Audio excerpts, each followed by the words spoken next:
Hello नमस्कार दोस्तों, जय हिंद और आपका हमारे चैनल में स्वागत है। कि बात करते हैं आपका यूपीएसआई 9534 की। ठीक है, इसकी एग्ज़ाम के बारे में तो आपको ऑलमोस्ट सबको पता ही है। अक्टूबर में आपके विश्वकर्मा जी ने बोला है। बट जो अब जब मेन मुद्दा आ रहा है वो थर्ड वेव का आ रहा है। जो आपकी कोरोना की थर्ड वेव भी आपकी अक्टूबर में बताई गई थी। और जब जब भी मैं कोई वीडियो डालता हूँ इसके बहुत प्रश्न आते हैं कमेंट में, तो मैं आज उसका जवाब देने वाला हूँ। दूसरा, आपका जो कोर्ट केस चल रहा है इस पर ये जो स्टे वगैरह की बात कर रहे हैं कि हम स्टे ले लेंगे, ये होगा या नहीं होगा। तीसरा, क्या ये भर्ती दिसंबर तक कंप्लीट होगी? वैसे मैं बता चुका हूँ। सबसे मेन जो इसमें टॉपिक रहेगा इस वीडियो में ये रहेगा कि टेस्ट सीरीज कौन सी लगाए। और मैं इसी से ही स्टार्ट करूँगा, क्योंकि भाई टेस्ट सीरीज का काफ़ी प्यार है कि टेस्ट सीरीज लगाएं भी या ना लगाएं। पीईटी की तैयारी करें या फिर यूपीएसआई की तैयारी करें। ठीक है, एक ये भी बड़ा प्रश्न है। तो मैं आपको बिल्कुल ध्यान से आपको बता रहा हूँ, आपको ये चीज़ देखनी चाहिए। देखो, सबसे बड़ी बात, सबसे मेन बात, पहले पीईटी और यूपीएसआई की बाद में करेंगे, पहले बात करें टेस्ट सीरीज की। देखिए, टेस्ट सीरीज का महत्व क्या होता है, आप सही बताओ। टेस्ट सीरीज का महत्व सिर्फ एक चीज़ होता है, टाइम मैनेजमेंट। ठीक है, टाइम मैनेजमेंट। और ये टाइम मैनेजमेंट आपको सिर्फ टेस्ट सीरीज से ही आएगा कि आपको मैथ में कितना टाइम देना है, रीजनिंग में कितना टाइम देना है, हिंदी को कितना देना है, जीएस को कितना देना है। टाइम मैनेजमेंट के अलावा और कुछ भी इसका महत्व नहीं है। अगर आप सोच रहे हो कि मैं किसी की भी, मैं कोई कंपनी का नाम नहीं ले रहा या किसी चैनल का नाम नहीं ले रहा, किसी की भी टेस्ट सीरीज लगा अगर आप 320 कवर कर रहे हो या 340 कवर कर रहे हो या कितने भी मार्क्स आप कवर कर रहे हो, तो मैं एक चीज़ बता रहा हूँ कि आपके साथ में बहुत बड़ा धोखा है। जब आपका एग्ज़ाम आएगा ना, जब आपका एग्ज़ाम आएगा, क्योंकि एग्ज़ाम का पैटर्न बिल्कुल अलग ही है, लेवल का है। और मेरी समझ में ये नहीं आ रहा कि कैसे भांग धतूरा बनाकर पी कर इतने बड़े बड़ी कंपनी, जितने बड़े बड़े चैनल वो बना रहे हैं टेस्ट सीरीज। क्या है, आसान सा बना दो। तो पहले, बल्कि मैंने देखा भी है, पहले एक दो कंपनी थी और एक दो चैनल थे। ठीक है, एक तो उसमें मेरा एक फेवरेट चैनल है, उसने पहले टेस्ट सीरीज बनाई, इतनी आसान बनाई, लोग 350 प्लस कर आए। यार हद है, बताओ यार, 400 में से 350 प्लस। फिर पूरी फजीयत हुई, सबने कहा यार इतनी आसान बना दी, फिर ऐसी बना दी, अब बच्चे 220 प्लस भी नहीं कर पा रहे। तो असल में जो पेपर का लेवल है वो पेपर के लेवल, जब पेपर का लेवल है कोई भी उसका लेवल मैच नहीं कर रहा। और ना ही मैं आपको ये कहूँगा कि आप इसकी ले लो टेस्ट सीरीज या उसकी ले लो। पर हाँ, मैं एक चीज़ कहूँगा कि एक महीने पहले, 30 दिन पहले, अभी नहीं 30 दिन पहले आप टेस्ट सीरीज लगाना, और कम से कम 15 टेस्ट सीरीज लगाना। अब आप किसकी लगाओगे मुझे नहीं पता। सिर्फ उस टेस्ट सीरीज का जो महत्व है सिर्फ ये है कि टाइम मैनेजमेंट। आप क्या सोचते हो कि जो पैटर्न है यूपीएसआई का पैटर्न एक ऐसा पैटर्न है कि एसएससी सीरियल का आपको पैटर्न मिल जाएगा। हकीकत ये है, यूपीएसआई का पैटर्न थोड़ा अजीब है, ये हकीकत है। ठीक है, क्योंकि उसमें बहुत सी चीज़ एडवांस मैथ नहीं दिया। एडवांस मैथ के क्या क्वेश्चन आते हैं, एडवांस मैथ कहीं उसमें पूरे डिफाइन तो है नहीं कि भाई ये टॉपिक आएंगे एडवांस मैथ के, फिर भी आ रहे हैं। आपने देखा होगा रीजनिंग में पूरी बैंक की रीजनिंग आ रही है, तो थोड़ा अनडिफाइन है। ठीक है, पिछली बार 16 क्वेश्चन पॉलिटी के आए थे और क्वेश्चन आईपीसी आरपीसी के आए थे। इस बार 18 से 19 की आने की उम्मीद है। तो मैं एक आपको चीज़ बता रहा हूँ कि ये थोड़ा अनडिफाइन है। पेपर का पैटर्न कैसा है, 2016 से थोड़ा ठीक ही होगा। पर हाँ, ये है कि भाई टेस्ट सीरीज के ऊपर अगर आपके 340 नंबर आ रहे हैं, 320 नंबर आ रहे हैं, तो आपके साथ में धोखा हो रहा है। ठीक है, टेस्ट सीरीज में अगर जो आपके सिर्फ टेस्ट सीरीज का एक महत्व है कि आपका थोड़ा कॉन्फिडेंस बढ़ाएगा, और दूसरी बात कि भाई आपका जो है टाइम मैनेजमेंट होगा। पर अगर आपके 320 340 नंबर आ रहे हैं, क्योंकि मैं बहुत देख रहा हूँ बच्चे, कोई कह रहा है सर मेरे 340 नंबर आ रहे हैं टेस्ट सीरीज में, कोई कह रहा है 320। भाई 340 पर तो रैंक बना रही है आपकी, और ऐसे तो पता नहीं कितने मिल जाएंगे टेस्ट सीरीज में। तो हकीकत ये है कि इसको एवरेज लेकर मैं आपका कॉन्फिडेंस लो नहीं कर रहा, पर हकीकत यही है। बहुत से लोग पूछ रहे हैं कि टेस्ट सीरीज इसकी लगाएं उसकी लगाएं, टेस्ट सीरीज किसी की भी लगा लो, बस उसका उद्देश्य ये होना चाहिए कि टाइम मैनेजमेंट। दूसरी बात कि भाई मैथ में, जैसे कोई मैथ में क्वेश्चन है या कोई रीजनिंग में क्वेश्चन है, कि सर उसका कैसे पता चलेगा कि ये हमें क्वेश्चन छोड़ना है या ये क्वेश्चन करना है। तो भाई ये टेस्ट सीरीज से नहीं, ये प्रैक्टिस से होगा। ठीक है, क्योंकि मैंने टेस्ट सीरीज में मैथ के क्वेश्चन ऐसे भी देखे हैं जो कैट में आ रहे हैं। बताओ यार, कैट के क्वेश्चन डाल रखे हैं। सीडीएस के तो चलो मानता भी है, सीडीएस का थोड़ा लेवल, यूपीएसआई में थोड़े बहुत क्वेश्चन पिछली बार देखे गए थे। पर कैट का क्या मतलब है भाई, कैट के क्वेश्चन तुम डाल रहे हो यूपीएसआई में मैथ में, और बहुत से टेस्ट सीरीज वाले ऐसा कर रहे हैं, उसको थोड़ा हार्ड बनाने के लिए कर रहे हैं। तो हद है, मतलब यार कैट लेवल तो एक बहुत ही मैक्सिमम लेवल पहुंच गया आप, जिसका कोई यूपीएसआई में मतलब नहीं है।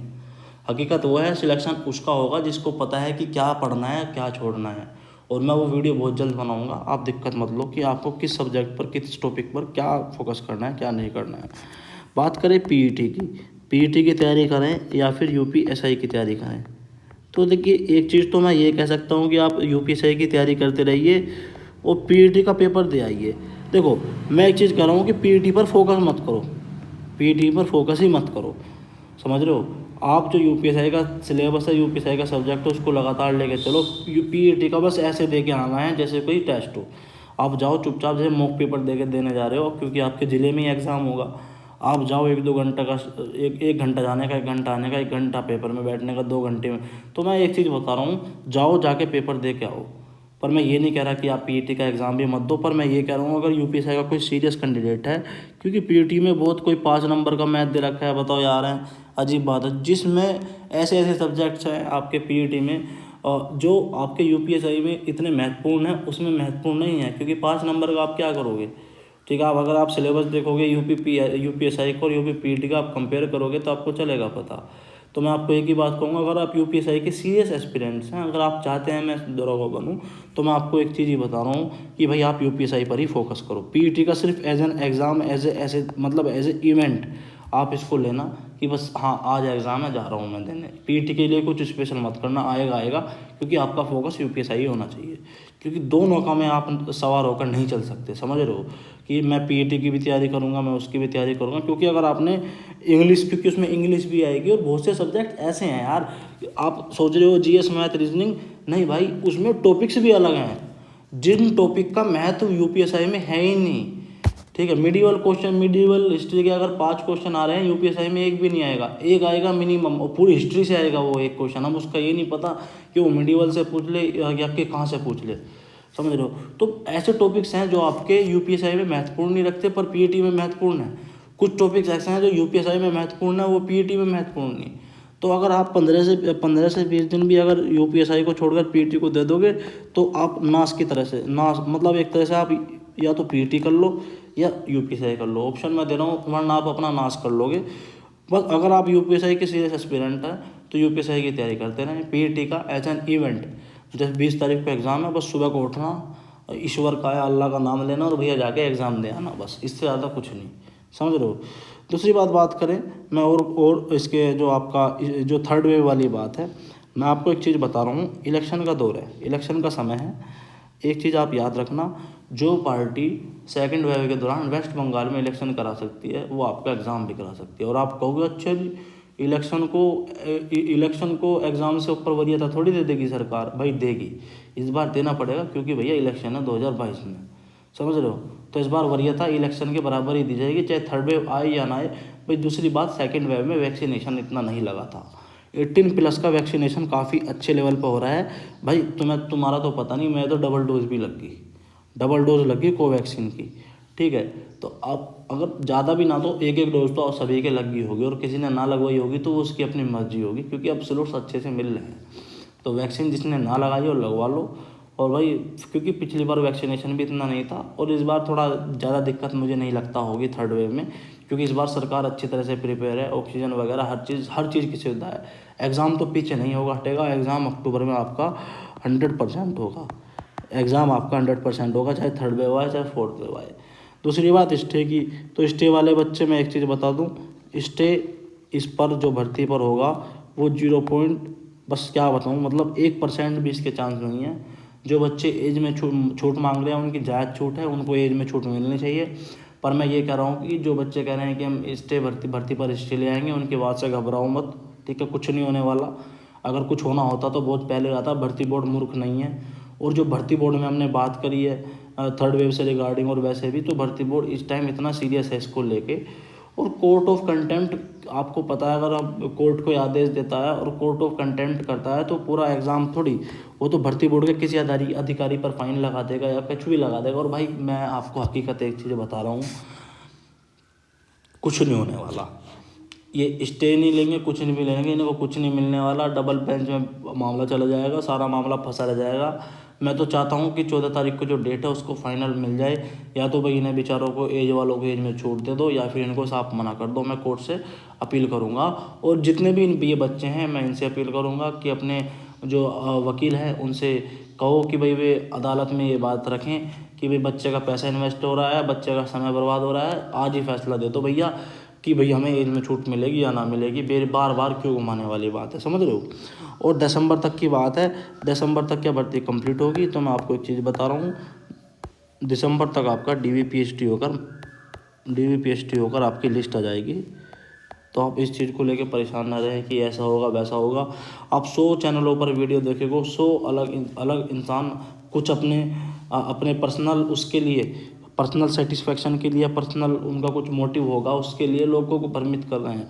कोई कह रहा है अक्टूबर में एग्ज़ाम ही नहीं होगा, थर्ड वेव आ रही है। कोई कह रहा है दिसंबर में एग्ज़ाम होगा 2021 में, ठीक है। कोई कह रहा है दिसंबर में तो कुछ होने का ही नहीं, अगले साल होगा। क्योंकि उसमें से कुछ समाजवादी वाले पार्टी हैं जो भ्रम फैला रहे हैं।